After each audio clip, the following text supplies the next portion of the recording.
I wanted to spend just a couple minutes talking about a tough topic with no perfect answers, but maybe a few insights, which is what do you do when the time comes to top a VP, to hire someone above her, when you realize the VP that got you to 1 or 3 or 10 million isn't quite enough to get you to the next level.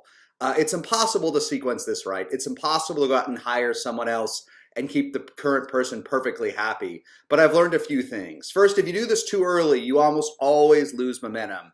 If you go out and hire someone's boss when it's just getting good, almost always the business plateaus too early.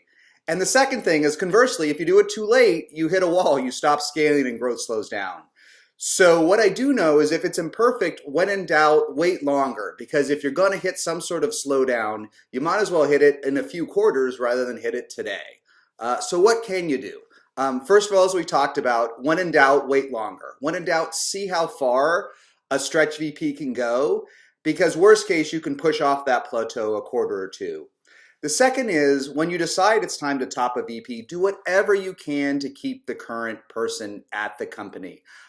Let her keep her title, hire a CRO or a CMO above a VP. The simple reason, and for nothing else, when you lose that knowledge base, you'll lose so much momentum there too. Usually your VPs are the folks that know the most about the quirks of your product, your sales processes, marketing, whatever. Don't let that go out the door. And last, transparency is always tough when you're a topping person. But what I do know is you have to involve them in the process. Bring them into it when you're ready to top them. Explain to them why they may not agree, but it's much better than trying to do something stealthy behind someone's back. At the end of the day, 95% of your VPs aren't going to take you to 100 million.